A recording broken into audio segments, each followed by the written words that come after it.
नमस्कार, बहुत स्वागत है आपका। मैं हूं आपके साथ सुमित झा। आप देख रहे हैं आंकड़े हमारा फैसला आपका। आज एक बड़ा खुलासा करने जा रहे हैं हम।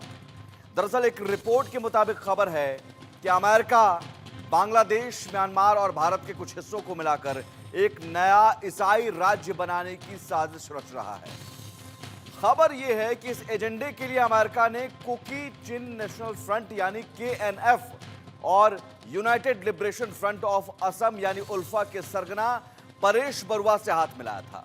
और ये सवाल इसलिए उठ रहे हैं क्योंकि बांग्लादेश की पूर्व प्रधानमंत्री शेख हसीना ने कुछ महीने पहले कुछ इसी तरह के संकेत दिए थे और उन्होंने कार्यक्रम में खुलासा करते हुए कहा था कि बांग्लादेश और म्यांमार से कुछ हिस्सों को लेकर पूर्वी तिमोर जैसा एक ईसाई राज्य बनाने की साजिश चल रही है। शेख हसीना का इशारा बाइडेन की तरफ था। हालांकि अमेरिका बार बार इनकार करता रहा, लेकिन यह भी सच है कि अमेरिका बांग्लादेश में एक नौसैनिक या हवाई अड्डा स्थापित करना चाहता है। और इस बीच पिछले कई वर्षों से ईसाई मिशनरी बांग्लादेश, भारत और म्यांमार में गुप्त तरीके से काम कर रही है। आरोप है कि वो इस क्षेत्र में भारी संख्या में धर्म परिवर्तन करवा रहे हैं और इसके लिए वो पैसों का सहारा ले रहे हैं। एक रिपोर्ट के मुताबिक भारी संख्या में हिंदू, मुसलमान और बौद्ध समुदाय के लोगों ने अपने धर्म को छोड़कर ईसाई धर्म अपना लिया है। और इसी को लेकर आरोप लग रहे हैं कि अमेरिका बांग्लादेश, भारत और म्यांमार की भूमि को मिलाकर एक ईसाई राज्य के निर्माण के लिए जमीन तैयार कर रहा है। आज इसी ईसाई देश और नॉर्थ ईस्ट की सियासत पर आज हम सर्वे लेकर आए हैं। सर्वे की रिपोर्ट भी आपको दिखाएंगे और साथ ही अपने मेहमानों से भी चर्चा करेंगे। सर्वे की रिपोर्ट में जो पहला सवाल हमने पूछा, सबसे पहले आपको बताते हैं। पहला सवाल था, बांग्लादेश, म्यांमार और भारत, तीन देशों को काटकर नया ईसाई देश बनाने की साजिश किसकी? यह दर्शकों से हमने सवाल पूछा था और जवाब में हमने तीन ऑप्शन दिए, अमेरिका, चाइना और कह नहीं सकते। तो क्या जवाब आया? 56% दर्शकों ने कहा अमेरिका, चीन 38% दर्शकों ने और 6% कह नहीं सकते। यानी ज्यादातर दर्शक जो हैं वो कह रहे हैं कि अमेरिका की यह साजिश है, अमेरिका की यह साजिश है और अमेरिकी साजिश के तहत एक नया क्रिश्चियन स्टेट बनाने की यह साजिश हुई है। तो दूसरा सवाल हमने पूछा और दूसरा सवाल क्या है, ये आपकी टीवी स्क्रीन पर भी और वॉल पर भी। मिजोरम, मणिपुर, म्यांमार के चिन प्रांत को जोड़कर ईसाई देश बनाना चाहता था अमेरिका। वजह क्या? इसके पीछे वजह क्या है? वजह सेंट मार्टिन द्वीप पर कब्जा, चीन को घेरना, भारत को घेरना, कह नहीं सकते। ये चार वजह। तो सवाल का जवाब जब हमने पूछा दर्शकों से तो सबसे ज्यादा लोगों ने कहा भारत को घेरना। 49% लोगों ने कहा कि मकसद भारत को घेरना, 15% लोगों ने कहा सेंट मार्टिन द्वीप पर कब्जा, चीन को घेरना 21% लोगों ने कहा और 15% लोगों ने कहा कह नहीं सकते। लेकिन भारत को घेरने की ये पूरी साजिश थी, वजह थी।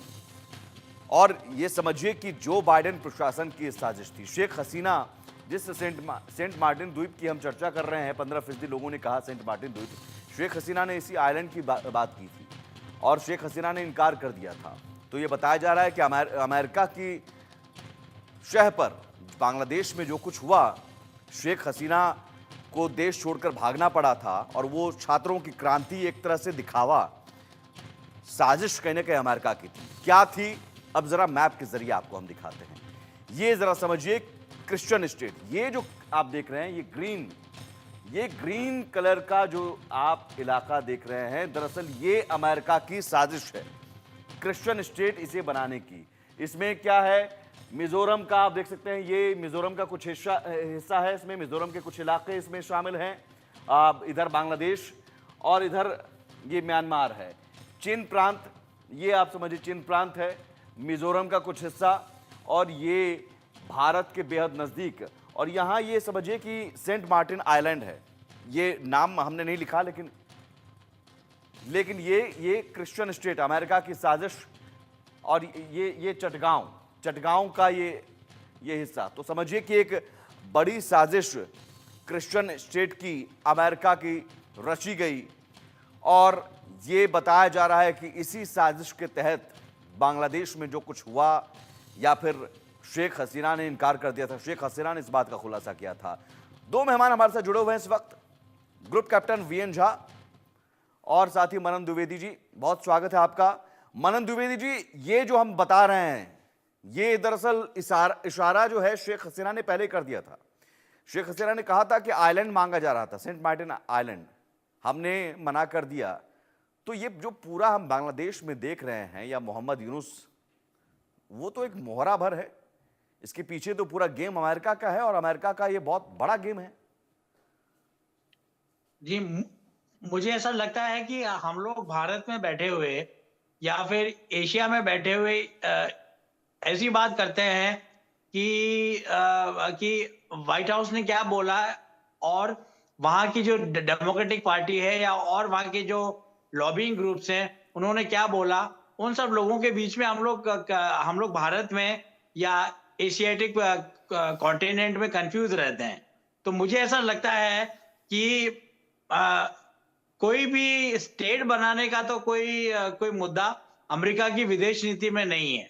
और सबसे बड़ी बात है कि रिजीम चेंज की जो बातचीत होती है वो अमेरिकी लोग जनरली कि जहां पर डिक्टेटोरियल रिजीम होती है, जहां ऑटोक्रेटिक रिजीम होती है और जहां डेमोक्रेसी या तो नहीं होती या नाम भर की शैम डेमोक्रेसी होती है, जैसे कि पाकिस्तान और बांग्लादेश में है, उन कमजोर, गरीब और निरीह राष्ट्रों को दबाने का, रिजीम चेंज करने का अमेरिका का मादा रहता है, उनकी मंशा रहती है। पर जैसा कि आपने पहले भी बोला कि अगर शेख हसीना सेंट मार्टिन को दे देती तो शायद उनकी सरकार यहां पर रहती। ये कोई सेंट मार्टिन का मुद्दा तो इंपॉर्टेंट तो है, पर सेंट मार्टिन नहीं दिया, इसीलिए उनकी रिजीम को जाना पड़ा और उन्हें भारत में शरण लेनी पड़ी। मेरा थोड़ा इसमें सेपरेट व्यू है, डिस्टिंक्ट व्यू है। पर अब तो मैं यही कहूंगा कि जो डीप स्टेट है, अब डीप स्टेट अमेरिका में भी है, भारत में भी है, बांग्लादेश में भी है, पूरे विश्व के कोई भी राष्ट्र इस डीप स्टेट के टच से अधूरा नहीं है जी। तो हमें डिफरेंशिएट करना पड़ेगा कि ये चीज व्हाइट हाउस ने बोली या डेमोक्रेट्स ने बोली या सोरोस के जो कैपिटलिस्ट प्रयोजन है उन्होंने बोली। और तो लेकिन एक बात एक बात ये तो है वीएन झा साहब, सच्चाई इस बात में तो है कि सेंट मार्टिन आइलैंड पर अमेरिका की नजर थी। क्यों? क्योंकि बे ऑफ बंगाल में उसकी मौजूदगी होती, भारत पर नजर, भारत के बेहद करीब रहता। और दूसरी बात, बहुत बड़ी संख्या में मिशनरी काम कर रहे हैं, धर्म परिवर्तन कराया जा रहा है, एक बड़ी बात यह भी है। और शेख हसीना का मना करना, ठीक है, उस आइलैंड की वजह से नहीं, लेकिन एक अमेरिका ने मांगा और अमेरिका को सहयोग देने के बजाय आप भारत के साथ मेल मिलाप कर रहे हैं और भारत उभरता हुआ देश। ये तमाम जो वजह हैं, हम क्या सीधे रिजेक्ट कर देंगे कि नहीं, अमेरिका की इतनी बड़ी साजिश नहीं है? जी, आपने इंट्रोडक्शन में जितनी सारी चीज़ें कही हैं, ये सारी चीज़ें हैं, इसकी कहीं न कहीं तथ्य और कोई न कोई ओरिजिन या कहीं न कहीं कोई हवा ज़रूर है। सुमित जी, जब मैंने मिलिट्री कॉलेज जॉइन किया था 1974 में, तो उन दिनों में ये कहा जाता था कि दुनिया में कहीं भी कोई पत्ता हिला या कहीं कोई सत्ता परिवर्तन हुआ या कोई मारा गया तो इसमें कहीं न कहीं सीआईए का या अमेरिका का इसमें हाथ है। हमने वो दिन भी देखे हैं। और जहाँ तक ये इंडियन कॉन्टिनेंट का सवाल उठता है, तो भारत में भी तो यही तो कुछ चल रहा था। भारत सरकार में जहाँ भी कुछ होती थी, पहला शक ज़्यादा था कि क्या अमेरिका चाहता था कि ऐसा हो? तो ये एक तथ्य है जो कि बीते दिनों की है और ये तथ्य काफ़ी दिनों तक चलता रहा था। आज के दिन में हम समझते हैं कि आज के दिन में जो सरकार है उसकी अपना दृष्टिकोण है, उसका अपना एक रास्ता है जिसमें कि वो दूसरों को इंटरफेरेंस करने के लिए कम से कम स्कोप देता है। तो ये चीज़ें आज के दिन में हम समझ रहे हैं। लेकिन जैसे अभी आपने कहा था कि इतने सारे जो राज्य हैं, चाहे वो नॉर्थ ईस्ट का हो, इंडिया का पार्ट, चाहे वो कुछ पार्ट हो बांग्लादेश का, म्यांमार का, इस सबको मिला के क्या एक राज्य या एक देश बन सकता है? तो मुश्किल है, ऐसा कहना तर्क संगत नहीं है। लेकिन हमें ये भी नहीं भूलना चाहिए जी। कि रातों रात किस तरह से पूरे सीरिया पे जिहादियों का ये रूल हो गया, ये लोग डिफरेंट अलग-अलग तरीके से आए और अलग-अलग दिशा से आए और पूरे सीरिया में इनका डंका बज गया। रातों-रात हुई ये बात। तो ये भी चीज़ हमें नहीं भूलना चाहिए कि जहाँ भी अराजकता है, वहाँ पे ऐसे तत्व जो हैं, वो कहीं न कहीं अपनी जो एक साख रखते हैं, मंशा रखते हैं, उसको कामयाबी पर पहुँचाने के लिए और भी लोग होते हैं। अब मसलन मैं आपको ये बताता हूँ कि हमारा जो नॉर्थ ईस्ट है, अभी भी डिस्टर्ब है। मणिपुर की हम बात कर ही रहे हैं, चाहे वहाँ पे नागा का ग्रुप हो या फिर वो मैती का ग्रुप हो। तो ये सब लोग अपनी-अपनी वहाँ पे साख जमाने की कोशिश कर रहे हैं, लेकिन वहीं पे जी। म्यांमार के तरफ से जो एक अराजकता भरा हुआ एक बहुत बड़ा क्षेत्र है, जो कि चीन से लगता है, तो वहाँ पे फॉरेन इंटरफेरेंस वो ग्रुप जो है वहाँ पे काफ़ी सक्रिय रही है। चाहे हम कुकी की बात कर लें, चाहे मैती की बात कर लें। कुकी के साथ में जब बात करते हैं तो कुकी, नागा, ज़ो तीनों को आप डाल लीजिए। मैती की बात करते हैं तो एक मेजॉरिटी हम वहाँ बात कर रहे हैं। तो ये जो जो अस्थिरता है वो हम वहाँ पे देखते हैं। तो क्या आने वाले दिनों में ये जो अराजकता भरा इंडिया का क्षेत्र है, म्यांमार का क्षेत्र है और बांग्लादेश का क्षेत्र है, क्या ये मिल सकता है? तर्क ये कहता है कि नहीं, ये नहीं मिल सकता है। ये ख़याली पुलाव आप नहीं कह सकते हैं। देखिए ऐसे नहीं, लेकिन न एक जो बात जो तो है सर कि इन इलाकों को अस्थिर रखने के लिए फंडिंग की जाती है। जी हाँ, बिल्कुल ठीक कहा आपने। इन इलाकों को ऐसे ही रखने के लिए फंडिंग की जाती है। आज से 3-4 महीना पहले हमने वहाँ पे ये ड्रोन्स फ्लाइंग करते हुए देखे, जो ड्रोन हमारे धरती पे नहीं थे।